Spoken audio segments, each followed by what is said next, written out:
Tell us a little bit about yourself. Let's start from all the way back where you grew up, what your parents did. Were you always an entrepreneur?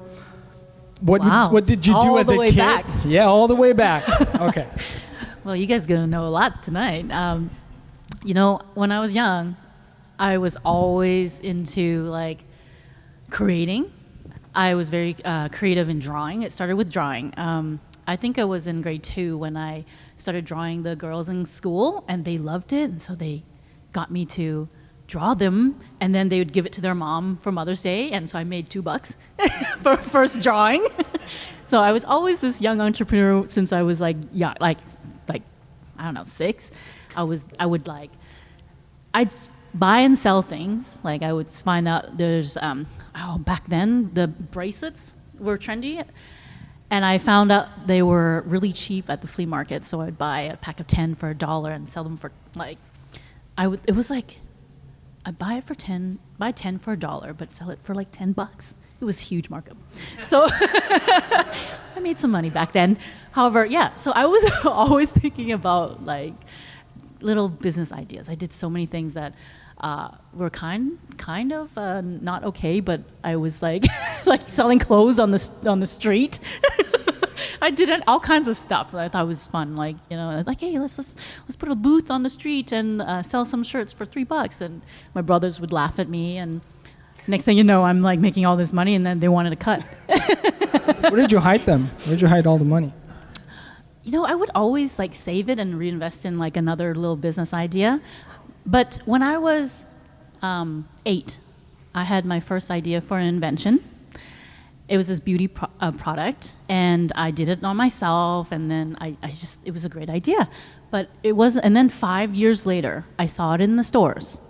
And so I knew I had a talent to invent products, and I thought, when I get older, not 8, a little bit older, I would invent something. I would go for it. If I had another great idea, I was going to go for it. And what else? When I was young. You mentioned in the episode that your parents made a lot of sacrifice for you. Oh, yes. Let's go over what that sacrifice was and how did that impact you? Yeah. How many of you guys seen the episode on Shark Tank? Yeah. It was really nice. They captured what really was true. That's what I love about Shark Tank. It's real. And they were really interested in my family story, how, I was 4 when we escaped the Vietnam War, and we were sponsored by the Red Cross to Canada. And, going through everything, coming to Canada, not being able to speak English, and, everybody made fun of us because there wasn't very many Asian families in our community. And so I had to, adjust a lot from that. And so my family left Vietnam when we were young, and so we left everything. We were poor, and I remember going to school, and we didn't have. I remember I was embarrassed to actually lunchtime because I didn't have very much for lunch. Yeah, so it's funny when bringing it up. I can have those feelings. Yeah, so I was very embarrassed. Lunchtime. And so I decided, back then, I think that growing up poor, I realized I have this drive to never be poor again. Yeah. And so because my family, because my parents sacrificed so much, my dad worked 2 jobs. I remember him coming home really late at 2 a.m. And I would wait up for him and, just to get that hug. And so I knew he was working hard. My mom was working at McDonald's, and I for a while I thought, wow, Dad has a lot of money because why is he taking us to McDonald's all the time? And then I find out it's because he's picking up my mom from work, and so they sacrificed a lot, and I think because of the hard work they did, us kids growing up, gave us the drive, the motivation to really work hard and create that success so that I can take care of my parents. What I shared in Shark Tank, it was really true. I'm inspired to take care of my parents and to give back. And this is why, I took my dad to Europe. The very first time. I've worked so hard so that I can do that for them. And I think it's because I look back and I have tears in my eyes because of what happened, but I'm very grateful because it gave me passion and drive to create what I have created. And I've become so strong because of the challenges. Every time I had a challenge, it really empowered me to get creative, that's how I created the CreaClip. I came up with a great idea to really create the life of my dreams, to create the liberty, to take care of my parents and take them traveling. And it's been an amazing journey so far. Can you actually walk us through what inspired creating CreaClip? Yeah. I was a full-time hairstylist, and Sam and Adrian are here, and they knew me when I was a hairstylist. Working at Paul Brown, I remember I was so scared back then to just ask for vacation to go to Canada to see my family, and I thought, well, I'd love to just be able to go home to visit my family whenever I wanted because, I grew up in Canada, but then I ended up moving here in Hawaii, and I've been here for 16 years. And as a hairstylist, Christmas was always the busiest time, and so you can never take time off to go be home for Christmas. So I thought, I wish I could create a business or something so that I can, surf all day, if I wanted and have that flexibility to go home, see my family. And plus at that time I was getting a lot of back pain because I would stand on my feet 10 hours a day doing hair, and on concrete, it's not so good for you. And so I was already getting tendonitis and all these issues. So I thought, I need to do something to create this liberty and to create, And then 2 weeks, no, I think it was 1 week after I came up with the idea. The idea came, so I had this vision to create this, because I was a hairstylist. I was really good at it. And I was really good at creating and math. And so I knew if I created this clip, it was a clip at the time, and if I tested it and it worked, I was like, this is going to make millions. And I remember telling one of the coworkers, I'm like, I'm going to invent a product and make millions. And to him, it was really crazy. He kind of looked at me and laughed at me. And he's like, you really think that? And it was kind of negative in a way. But I was on fire, so it didn't really, faze me. I was like, wait, and you'll see, And honestly, 2 years later, he saw me on TV and he was like, oh, you did it. I'm like, yeah, you gave me that burning desire. What were some of the challenges in the beginning when you came up with the idea? And had you invented something before that, built something, a product? No, I didn't know anything about inventing. How did you overcome all those challenges? I imagine if you've never invented a product, how do you navigate your way through building something? Yeah, so that's what's really crazy, because I have no idea how to invent. I just knew that if you always find a solution to every obstacle, you'll eventually get to your goal. And number one, you gotta first decide that's what you're gonna do, because I had the idea, the vision of the invention, but I spent a whole year procrastinating and in confusion. But then once I decided that this is what I'm going to do and just went all in, within 1 year, I figured out how to develop the product and found a manufacturer and, got on HSN. I just took my book, took one step at a time. And I think there's something magical happens when you are in that zone and that flow of doing something that you really love. And I was really connected, and I would say, okay, I need a packaging designer. And then next thing you know, somebody calls me and I'm like, hey, what do you do again? And he's like, I do packaging. Oh, I just said yesterday I needed a packaging designer, and here you are. And little stuff like that would happen all the time. It's you meet the right people, you come up with the right solutions. I would wake up in the middle of the night, and I remember talking to Sam here about, should I make it, this is my CreaClip, right? I'm like, should I make it Velcro, or should I do these teeth, and how many teeth should I put in it? And I'm asking Sam, who's an attorney. He doesn't know anything about hair or anything, but Sam's like, yeah, maybe you should do the teeth. I'm like, oh yeah, okay. So I just asked for support, and so and Adrian here, she's also an attorney, and I remember at that time, like I said, I didn't know anything about inventing. I called up Sam. I'm like, Sam, I have to go to this meeting to a patent attorney. I don't know anything about this. And Sam goes, well, Adrian will go with you. So Adrian comes with me to this meeting.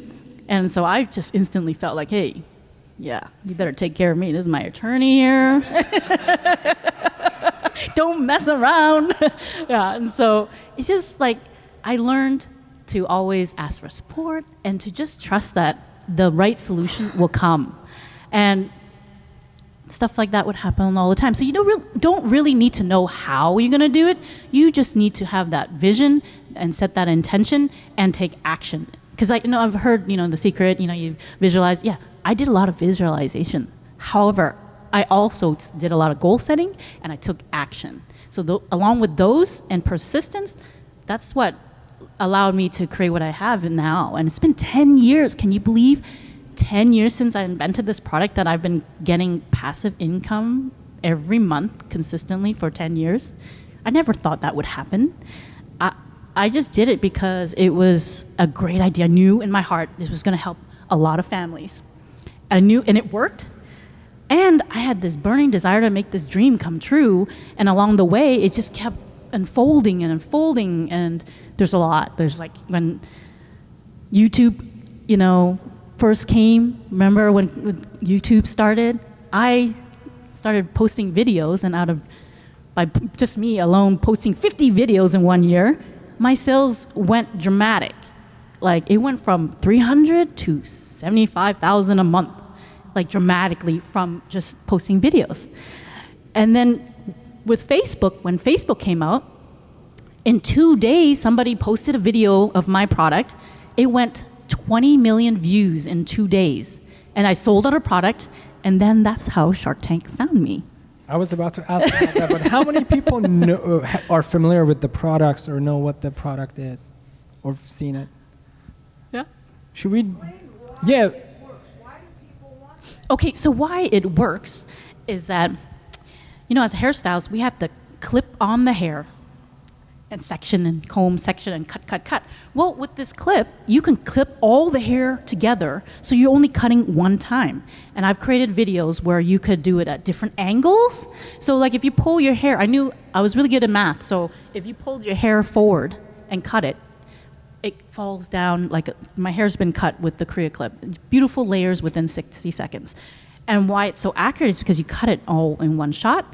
And plus I have a level. I put a level on there. And it rotates, so you can do different angles. So there's 2 sizes, like you got the small and the large, so you can cut your kids' hair, you can cut your bangs and layers. But like I was just in UK demonstrating this product just this year.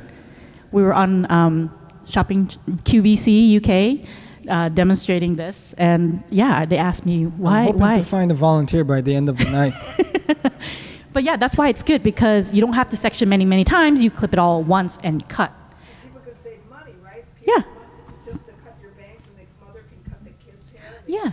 Cut each other's hair without having to go to a hairstylist and paying. Yeah, so like there's nothing better than going to the salon, like going there and getting your hair massaged, head massaged, and get it cut professional. However, but if you don't have the money or the time, this is the next best thing, because it's going to make it so much easier. This turned into a commercial. I feel like I'm QVC right now. All right, so let's move on to Shark Tank. How about that? So I know there might be some restrictions on how much you can share. Okay, yeah. My job is to try to cross those boundaries. Okay? Your job is to stop me. Yeah. Okay? So if I'm crossing boundaries, you stop me, okay? So you mentioned that you were discovered by Shark Tank through one of your videos on YouTube. Is that correct? Yeah. So how did that happen? They sent you an email, they found you somehow. How did that process? Yeah, actually I remember it very clear that day. I was surfing, and then I come back to my phone and realize like, oh my God, there's like 300 emails. I don't know what's going on. Sales were going crazy. It's because my video went viral. And I checked my voicemails, and then it was, hey, the casting director from Shark Tank. And they were saying, well, we saw your product and it's amazing. Would you like to be on Shark Tank? I'm like, yeah, of course. I actually set a goal to be on Shark Tank 2 years prior. So see what I'm saying? You got to set these goals. I was about to ask, have you watched Shark Tank before that? Well, and you know what? For like 5 years, people kept saying, you need to be on Shark Tank. And I was so scared. I was like, you kidding me? I don't want to be on there. Like, this is too scary. But I got to a certain point where I thought, okay, to take my business to the next level, I got to get over my fears about standing in front of them.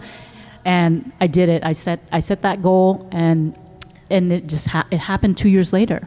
And I had to do the video. Did they talk about a deal on the phone call, like before you went on the show, or am I crossing the line? No. Everything is live. Like, I didn't get to, they just throw me in front of them. There's nothing rehearsed, anything. You have one time, one shot, you're in front of the sharks, and they film you live for the hour. And then, of course, they edit it down to, like, I don't know, 15 minutes, 10 minutes. But yeah, I was there, and it was just me. I had to answer all those questions, and I'm a creative person. I had to think about numbers, and that was scary for me. However, it was the best thing that ever happened, because I grew so much, and it opened so many doors for me. For example, I didn't even think this, but like, besides like selling out and QVC connection and partners, the thing that was really amazing is that because I was on Shark Tank, the schools would invite me to speak at to the kids, and I always wanted to do that. So I was actually at in Honolulu. I was at MidPac. Yeah. So, anyways, So MidPac had me to speak there to the middle school kids, and I was sharing with you because I spoke there. One of the little girls, she was 8 at the time, and she came with her invention, and she heard my story and was so inspired. Like, it inspired her to be on Shark Tank. And guess what? She was on Shark Tank just 2 months ago. You heard about her, Cassidy? Yes, September 27th one. Was the season 1. Season 11, episode 1. Yes. She was on it. And I remember she texted me, can I post this picture of me and you? Because I'm going to be on Shark Tank. Like, oh my God. I remember she was all excited about it. Yeah, so by me sharing my story to the kids, it inspired her to be on Shark Tank, and there she was. She was on Shark Tank. She did very well. And did she get investment? Lori partnered with her. Okay. Perfect. She was brilliant on the show. I messaged you this. I remember now. Okay. Yeah. So now they invited. So I went to all the schools and I influenced the kids. So that's what I love. And now they invited me back to speak with her in February. That's amazing. Yeah. What was the best part of the experience at Shark Tank? At Shark Tank, it was just very magical. Like, to think, like, just being on the set. I was like, had these. It was in LA. Yeah, and like walking in the set and you see the sharks, the whole set was really cool. And some people don't know about this, but during the break, like, so we're not allowed they don't know anything about me when I get on there, right? But there was a break, and I was walking, and Barbara was walking towards me, and then the music came on. So I started like dancing, and so Barbara started dancing with me. It was a really neat little connection I had with Barbara. So I was like, that was really, really special. And yeah, it was just check. Yeah. Dance, write the check. So yeah, I was already creating that relationship. Yeah. Perfect. How often are you in touch with Lori? So Lori invested in your company. Yeah. How often are you in touch with her or her team? Well, you know what? They're amazing. Like, anytime I write to them, they're there for me to, and to advise me. So anytime. Okay. Yeah, it's pretty cool. Yeah, it's pretty cool to be able to have that connection and to have that, experience. Would you do it again? Yeah, I was thinking, it'd be cool if I, brought some of my new inventions on there, or, because I do have some more products that I want to develop and. What do you have? What are some of the new products that you're thinking about, or? I want to do a curling product and a coloring product. Those are the two. The curling one. Imagine you can curl your hair in 60 seconds. So Mai is also a best-selling author. So did you write your book after Shark Tank or before Shark Tank? I had it before. And I had all these products before. And when I went on Shark Tank, I shared all 3 products. And but I had my book before. I wrote the book mainly to inspire other people. So maybe like for a quick 30 seconds, you can explain what the book is about? Yeah, it's just basically my story, and I share about all my challenges and little pointers and tools about how to overcome things and what really helped me to create success. And it's more of an inspirational book, and I made it really easy, an easy read, so that you can just quickly get inspired. And I did the book mainly because I was so busy and I really wanted to help people. I thought a book would be an easy way for people to just, get inspired. If you want to learn more about Mai, you can buy the book. Yeah. So I'm going to move on to Hawaii. Mm-hmm. Do you think Hawaii is a good place to start a company? I'm kind of sad that I wasn't able to push a lot of boundaries, and I thought maybe I should just move on. So, do you think Hawaii is a good place to start a company? Yeah, I do. Why? Well, there's just one. Come on. It doesn't feel like you're working ever because you're in paradise. So I can work on the beach because now with technology, you know, you can work anywhere, and like you can be on the beach, you can be everywhere, and especially like if you have an online business, you can live anywhere. So I would, you know, I'd live here basically, but I'd travel all the time, you know, and I could work anywhere because of this business, right? It's online, so all I needed was my iPhone. So when I moved to Big Island, you know, you could create so much there, and because it's so much cheaper, that's what the cost of living over there is cheaper too. So yeah, I think I answered the question. What was the question? Yeah. What about people who don't have an online business and they want to utilize the network, or do you still think you can make it happen here? Yeah, actually, I created a lot of my business all with the network here first.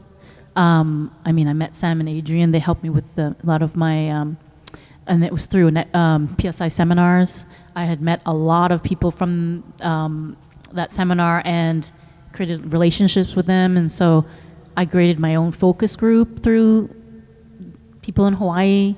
There's a lot of support.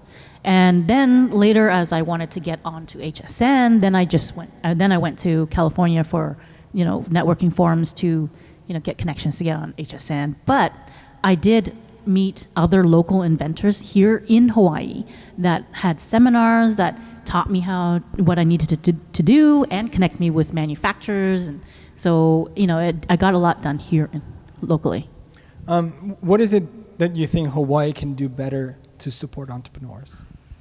Well, I love this right here, right? More of this? Yeah, I mean, this is more Startup fun. 2.0? Startup Grind 2.0? Startup Grind. This is great. Like, it makes it way more fun, and you know, you can networking, connecting, and that's how you're going to create more success if you surround yourself with like-minded people and just keep learning and networking. And there is a lot of resources here. We just haven't reached out. Yeah. And I'm kind of sad because one of my good friends and one of our volunteers, Stefan, is leaving next week, and you know, I feel like you should listen to this. So. Yeah, and you know, Hawaii is special because people are coming all over, everywhere, and you know, it's like a big melting pot. Who's been your biggest inspiration? You know, I have to say my parents. Yeah. The sacrifices you mentioned. Yeah, and you know what? My parents created a lot of success too. I also learned through them. They had nothing when they came, and they started a business with $200, a clothing manufacturer in their basement, started making clothing. My mom didn't know English, but she went out and got purchase orders and started making her own line of exercise wear. And so I helped her sell it. And so as a family, we helped each other. And I saw my parents create a lot of success too from starting their own business. And I learned a lot of entrepreneurship through them. Best piece of advice for anyone just starting out in entrepreneurship, and let's focus it on for Hawaiian or for people in Hawaii.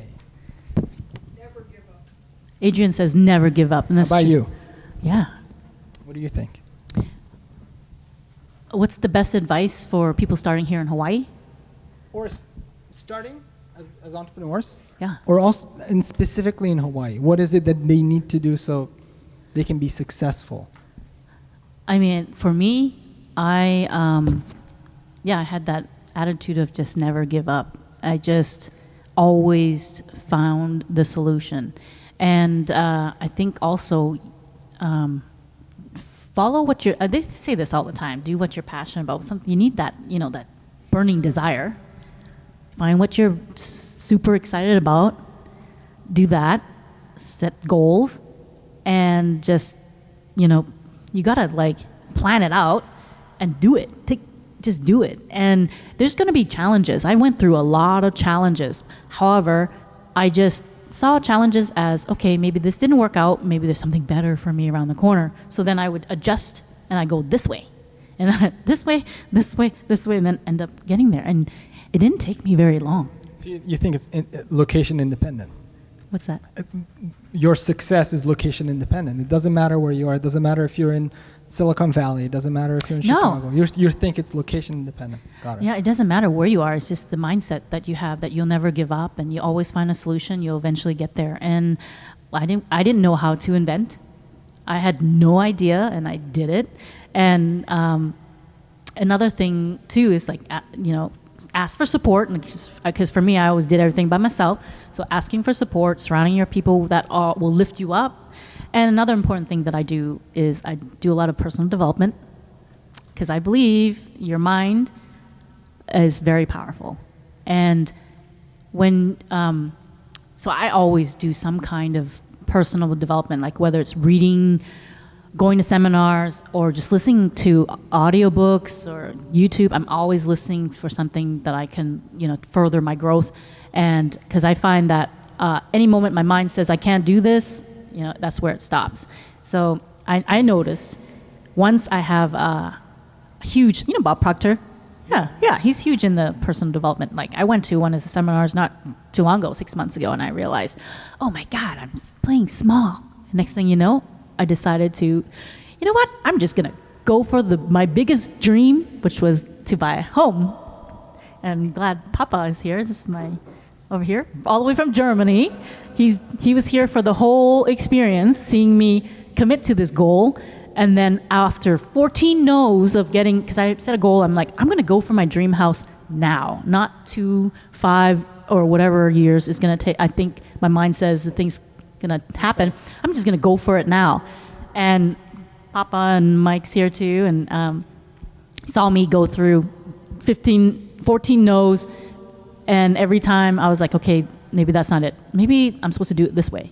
What about this? What about that? Well, getting really creative. So it doesn't really matter what you do. It's like whether it's going for your business or buying a new home. I use the same I use the same process of just finding a solution, and just never giving up. Yeah. What was the worst job you've ever had? The worst job.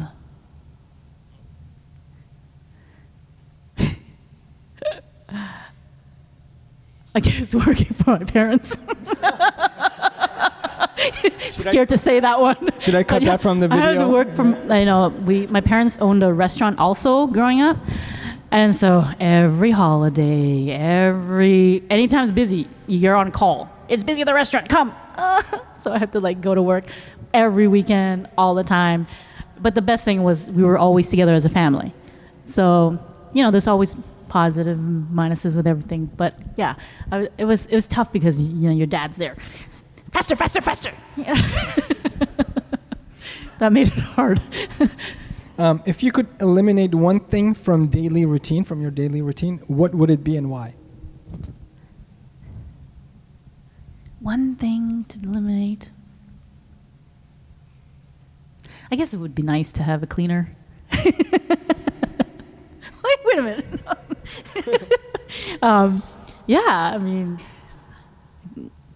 So that's it. Cleaning. One daily thing. Yeah.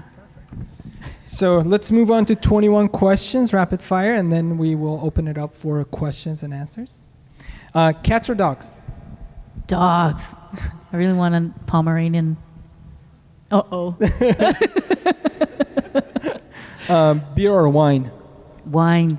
I just started drinking wine, and especially in Europe, I realized, it's so much better.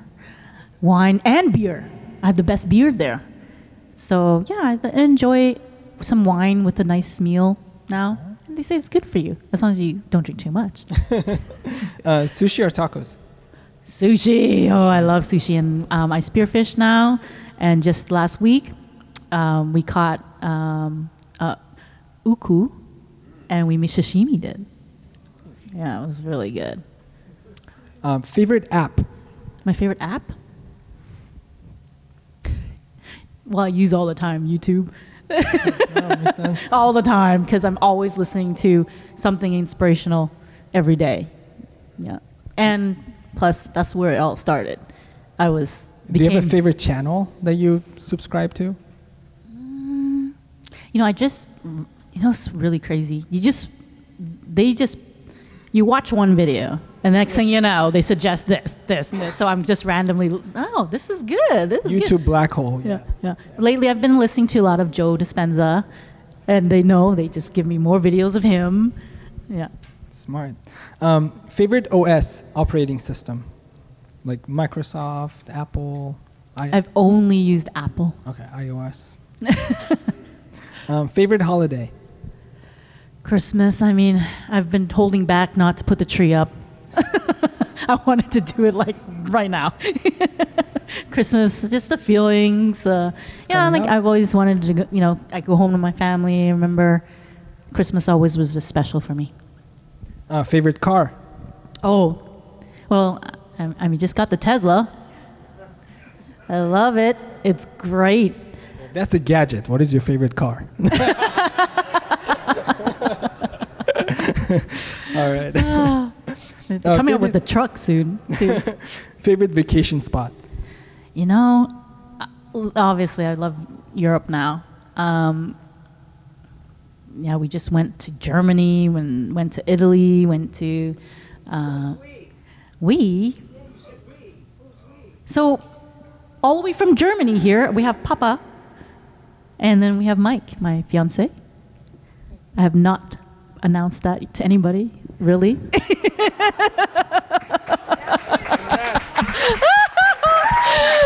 It was a secret. Yes. So how I found him was I made a list of what I wanted in a man, and Roberta's one of my good friends from Italy. I showed her that list. I was like, it was long. It was like, I want him to be family oriented. I want him to be athletic, but more athletic than me. And I wanted, because I was like, I love sports, but then it's not so fun when the guy is not so good and they always want to go home. So it's like, they have to be more athletic. And I said, they have to have the same passion and drive as me. So Mike and I actually spearfish together now. And it's like, he's always wanting to go, not me dragging him to go. And so I said that, and I said this, and this, and this. And I showed it to Roberta. She's like, you're never going to find this man. Right? And so I was like, she's like, no, it's not possible. And then later on, I meet Mike, and she met Mike. She's like, unbelievable. This is like destiny. She's like, no, I can't believe this. She's like, oh my God, it must be destiny. Wow. Yeah, and so we're engaged, and it's been amazing. So you just get really clear no matter what it is that you do. You set goals, get it really clear. And then another thing I want to share too is that I do a lot is that visualizing. Like when I set that goal to have the dream home, I was imagining me walking in the house, how I was going to furnish it, how I'm going to have my Christmas party with my family there, everything for 60 days, because I had 160 days to get this house. So visualizing, and because when you visualize and you see it in your mind, your body actually thinks it's already happened. So it changes like your vibration, your beingness, where you surrender and you trust. And it's because I saw it in my mind so much, it became real. So I was actually acting like it's already happened, and then it happened. So it's easier gets a little confusing right now, but like by me acting like it's already happened, I tend to manifest things faster because I'm vibrating, or did you say it? My energy that I give off seems to attract that. Does that make sense? Yeah. It's complicated, but I notice that more and more everything that I do, whether it's inventing a product or buying a property or buying my dream home or meeting the perfect man, that's what I do.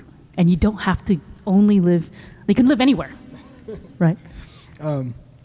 Favorite book? Favorite book? The wrong book. Well, I do love my book. However, I was just saying to Mike today, Think and Grow Rich. I listened to that for a year and read that book for a year, like every day, hiking Diamond Head. Remember when we used to hike Diamond Head?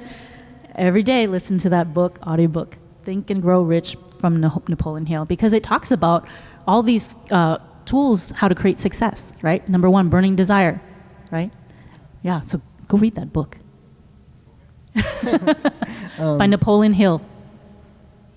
Favorite movie or TV show besides Shark Tank? Movie Or TV show. or TV show. Well, besides Shark Tank, I don't really watch TV. Maybe that's why I'm successful. I'm never home to watch TV. I just always out doing some kind of sport or traveling. And but you know what? I just love going to movies in general because it doesn't matter what movie. I just love the fact of going to movies because that's like my time to shut off and my mind is not thinking about what I'm going to do next with the invention or the business. And it's like I just, disconnect when I go to movies in general. So any movie. I used to go to the Honokaa People's Theater. It's $6 there in Honokaa on Big Island for a movie. And we never look and see what it is because I just want to go and watch whatever is on. And I just have a great experience. I should practice that. Favorite artist? Music. Yeah. I love all music, but lately I've been listening to Miley Cyrus, Can't Stop, right? I don't know, it just got me, I'm just into all the top 40 songs. Your go-to karaoke song? You know, I just started singing. Yeah, that's one. So I said I'm going to start doing things that I don't know how to do, which is play tennis. I did that with Roberta. She's a tennis coach. And then I thought, I'm going to karaoke because I don't know how to sing. Did you ask me what song? No? Artist. Oh, I asked your go-to karaoke song. Yeah, I like that song. What is it called again? It's the 80s song. No, I just went blank. He goes, I don't want to say it. No.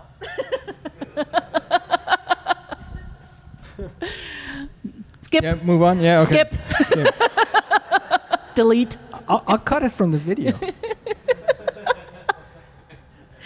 Okay. All right. Anything you collect?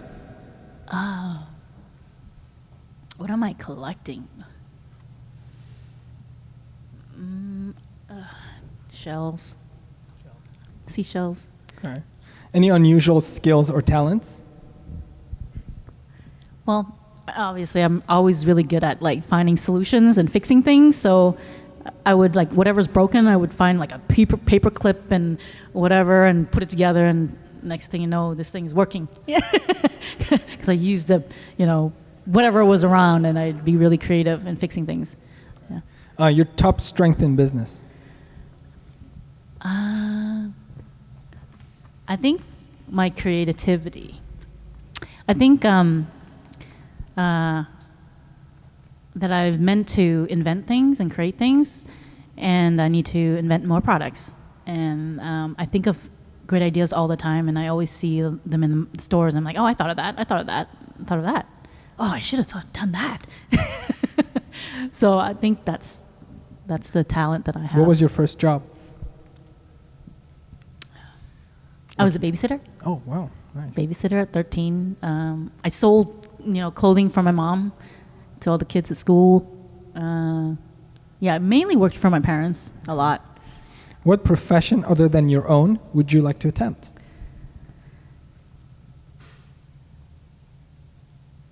I always wanted to be a professional athlete somehow. I was really into, when I was in the martial arts, we were hoping it was going to be in the Olympics back in 2008, and that was been really cool. Be a professional spearfisher, even though I've only been doing it for maybe seriously for the last 3 years. What is the best compliment someone can give you? One word. That 2 words. best compliment they can give me is that I'm inspiring. You're inspiring. A cause you're passionate about. Yeah. What's that? A cause that you are passionate Yeah, about. I'm inspired to inspire young entrepreneurs. And so when I go to the school and I see the kids all excited, I mean, that really lights me up. I want to just keep inspiring entrepreneurs. Yeah, I mean, I want to share more online and go to the schools more. One thing on your bucket list. Oh, I want to get a private jet and fly my family friends around the world for a vacation. Yeah, that's one of the things I really would love. And yeah, you know, after getting this dream home just recently, it's only been 2 months since we moved in. Man, I didn't think that was possible. And then after getting that, it really empowered me that, hey, even if you don't have the money, you don't even think it's possible, I did that after 14 no's. Now, imagine what else I can do. So I thought, well, why not? Let's just go try for this, like the jet lifestyle, right? Get that jet and just go travel to Papa in Germany, whenever, and take everybody on vacation and just travel the world. That's kind of like, just why not? Dream the impossible. Why not? Thank you so much. I'm going to open it up for questions. Yeah.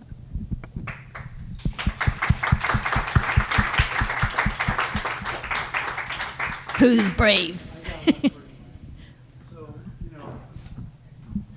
So when you feel yourself going negative, because it happens, right? I still do. Yeah, of course. And you're thinking big, and then you think, oh no, I can't do this, I can't do that. What do you do? How do you handle that situation?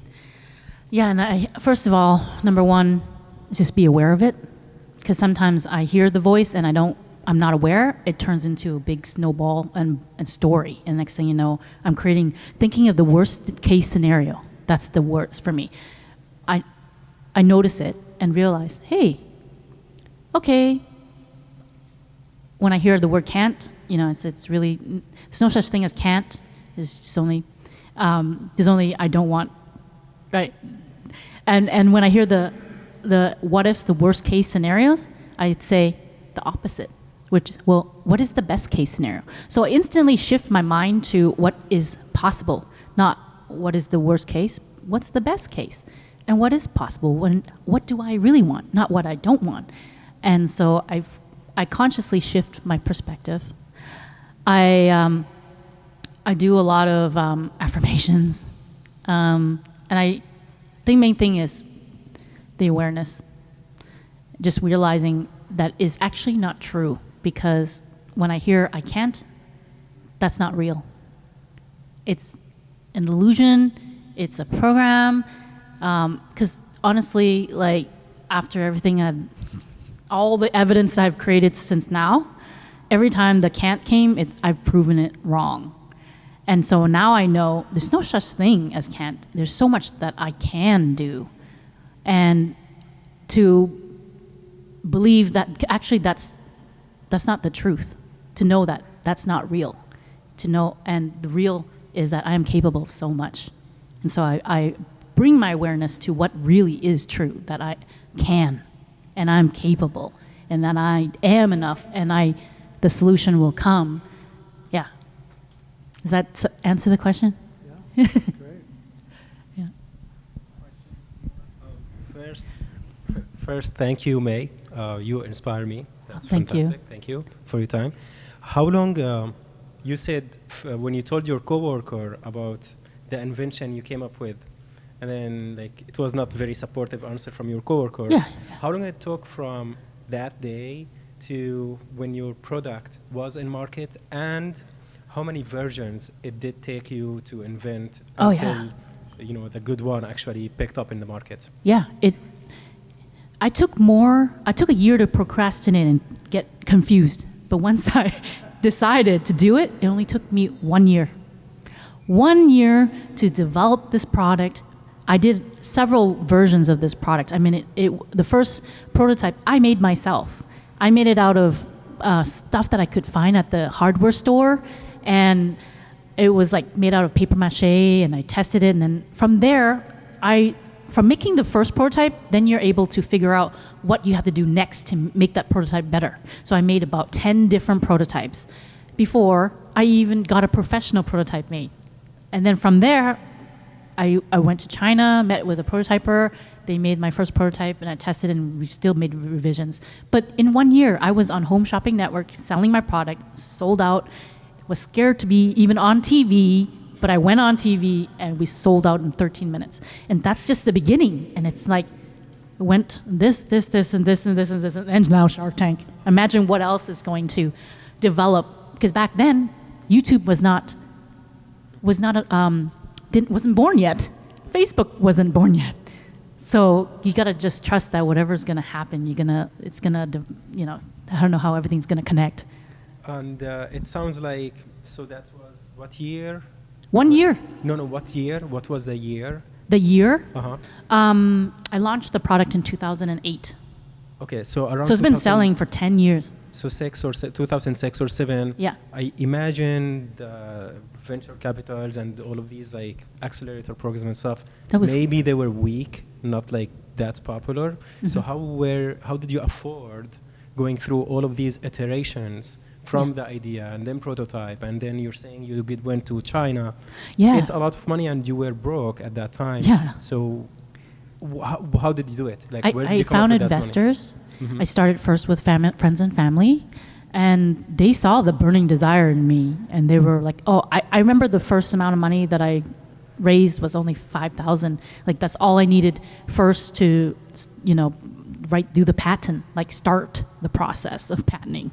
So I just took little steps at a time, and that's probably what helped me. If I knew I had to raise all this money, I probably would have been discouraged. But I took one little step at a time. I raised money for what I needed for, patent, and then I needed for prototype, and then I needed to make that first production, right?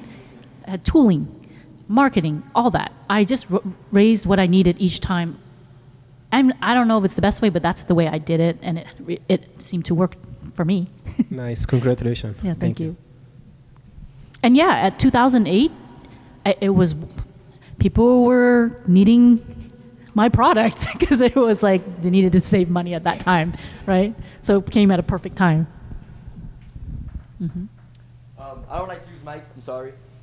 It makes me sound weird. So I'm gonna use my regular voice. Everybody can hear me?